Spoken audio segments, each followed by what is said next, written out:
उदन Kautilya economic conclave में introduction. I'm indeed very grateful to Professor Jagdish Bhagwati for having come here to join in the third edition of Kautilya Conclave. And before me, I see a select August gathering. Finance Minister, no doubt, but it just makes me a bit nervous to have to talk before this rich audience. And it is your views that I look forward to at the end of this conference to guide me further in taking India's economy in all its divergence and also the challenges, the newer challenges which are coming before us, literally by the day, and make sure that India continues to be the fastest growing economy. So thank you very much for coming here. I begin with a thanks, but I really do mean, because I feel very humbled to stand on the dais along with Professor Bhagwati and to be able to address. It requires a different kind of courage, but I take the challenge. Let me at the outset thank and congratulate N.K. Singh, President of the Indian Institute of Economic Growth, and Dr. Chetan Ghate, Director of the Institute of Economic Growth, for organizing this third edition of the Kautilya Economic Conclave, which begins today, and that brings together a galaxy of renowned scholars from around the world.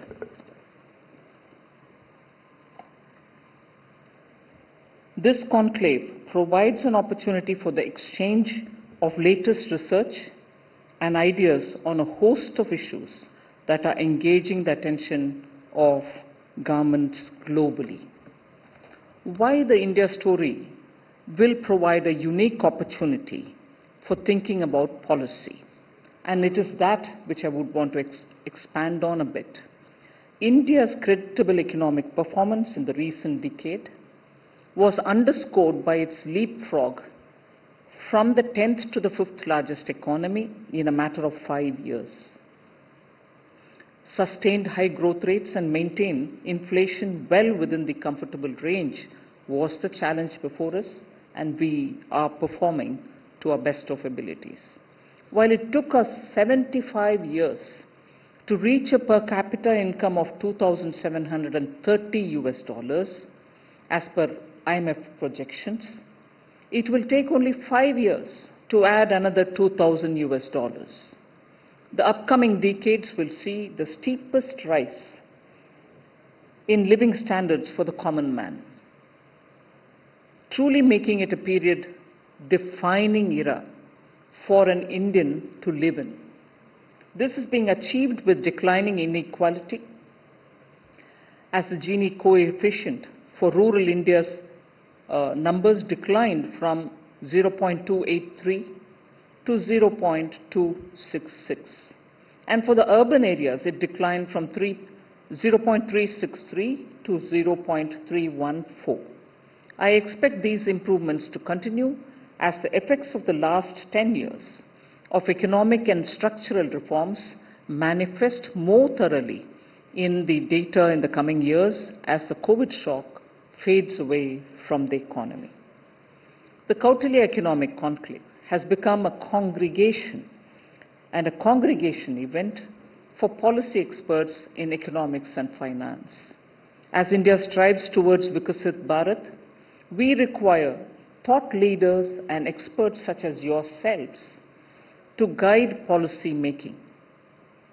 From a policy standpoint, India's economic rise in the coming decades will be unique in a few ways. First, while India will continue to grow over the decade, the global backdrop is no longer the same. In the early 2000s, emerging markets like China grew relatively more easily due to a favorable global trade and investment climate. This poses a potential challenge and an opportunity for India, while simultaneously pushing for the diplomacy and cooperation, as we did during our G20 presidency, India must develop its domestic capacity to grow and develop sustainably. Second, India seeks to double its per capita income in a matter of few years for its 1.4 billion population, which makes up about 18% of the global total. In a fragmented and fractured world, where several persistent conflicts may worsen, posing a threat to global peace that is the bedrock for prosperity.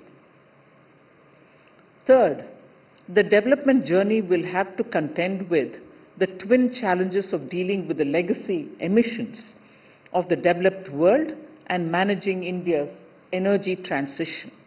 The balancing act requires a whole-of-government approach and contextualized solutions unique to India. Moreover, India's energy demand and energy use practices have something to offer to the world, such as the food-to-feed balance. Lastly, the advent of new technologies may leave a more lasting impact on labor, including workers at all levels, than previous industrial revolutions did. The resulting economic and social impacts may be more profound than the world has ever experienced.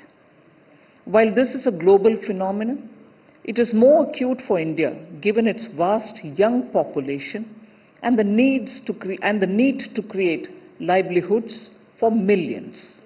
It is also a question of the kind of society we wish to create that people gathered here and outside have to reflect upon. The forces that will shape the Indian era. From a domestic perspective, India's youthful population provides a large base for total factor productivity improvements, savings, and investment. While India's share of the young is set to rise over the next 2 decades, several other developing economies are past their demographic peak. A nation's greatest asset during its high growth years is a young population. India needs to ensure that they are cognitively equipped, emotionally strong, and physically fit. That is our core policy priority. Second, consumption will organically rise over the coming decade.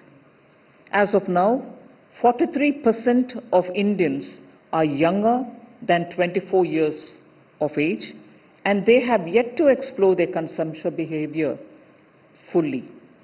There will be organic growth in consumption as they become full-fledged consumers. Simultaneously, a rising middle class will pave the way for strong consumption, inflow of foreign investment, and a vibrant marketplace. Third, India's innovation ability will mature and improve over the coming decades. As the Global Innovation Index for 2023 shows, India has been performing above the average in innovation for its income groups. There is a gradual maturing of innovation potential across sectors. We observe, for instance, a maturing of India's services sector exports and a rise in innovative potential within this sector. The global capability centers boom that we have seen today has put India squarely at the center of innovation, with nearly 56% of GCC's revenue coming from R&D services. Similarly, our low-cost scalable innovation is evident in India's stack, low-cost vaccines, and the much-celebrated Chandrayaan mission. Fourth, our financial system is well capitalized to fuel productive credit. India's financial market has evolved into a competitive system whose crisis management, regulatory management, and governance standards are at par with those of developed financial markets. At the same time, the Indian financial system has remained nimble to the growing needs of a developing India as it widened its scale and scope of financial inclusion. There has also been a sharp narrowing in the gaps in financial access, that is between rich and the poor, male and female, rural and urban, over the past decade. Fifth, India also finds itself amidst the global geopolitical repositioning effort which is going on. This repositioning can act as a structural force to India's advantage by creating robust supply chains with countries with strategic congruence. India benefits from the new international order, which is reshaping better to reflect the power distribution of today's world. The fiscal tools and policies to establish an era of growth. I'll spend a minute on it. The role of the government lies in unleashing the structural drivers of growth using effective governance through Jan Bhagidari. With sound economic policies and strategic planning forming the cornerstone of the growth process. I outlined some key areas of the government's focus that continue laying the groundwork for Vikasit Bharat. Our government continues to uphold its commitment to reducing the fiscal deficit.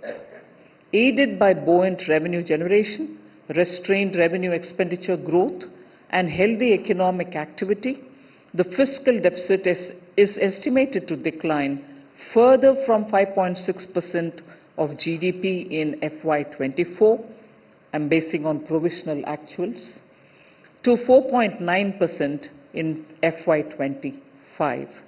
The commitment to fiscal discipline will not only help keep bond yields in check, but will translate to lower economy-wide borrowing costs. The quality of government expenditure continues to improve. Capital expenditure is budgeted to increase by 17.1% to 11.1 lakh crores this fiscal. This amounts to 3.4% of GDP in FY25. Additionally, a larger proportion of fiscal deficit is now accounted for by capital outlays, indicating an increasingly investment-oriented deficit financing. The decline in commodity prices has facilitated the lowering of the budget allocation for subsidies on fertilizer and fuel. This has contributed to restraining the growth in revenue expenditure, which is estimated to increase by 6.2% year-on-year. To ensure policy continuity, the bedrock of sustained growth, our government has initiated and sustained reforms across infrastructure, banking, trade policy, investment, and ease of doing business.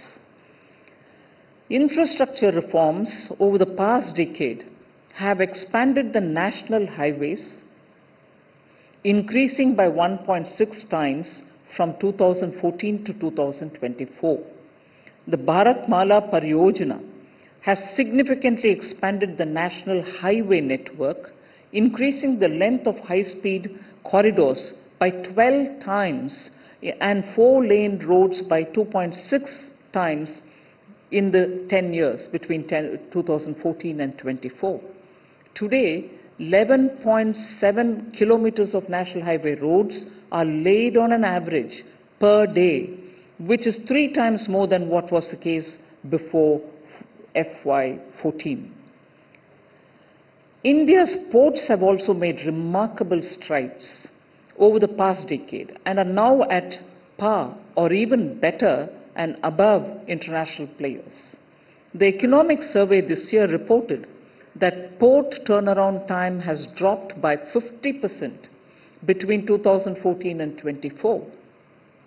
Currently, the median turnaround time for Indian ports is at 0.9 days, better than the US's 1.5 days, Australia's 1.7 days, and Singapore's 1 day. Such substantial advancements in logistics efficiency are reflected in India's sharp ascent in the World Bank's Logistics Performance Index from 54 in 2014 and 44 in 2018 to 38 in 2023. The soundness and resilience of India's banking sector have been underpinned by sustained policy focus on asset quality improvements, enhanced provisioning for bad loans, sustained capital adequacy, and a rise in profitability. NPA ratios are at a multi-year low, and banks have now efficient debt recovery mechanisms, ensuring that the financial system stays healthy and the cycle lasts longer is another of our core policy priorities. Trade policy reform has focused on trade facilitation and integrating deeper with nations close geopolitically to us, and in this we are in line with the Foreign Trade Policy 2023. Exporters today find it easier to facilitate their trade compared to a decade ago.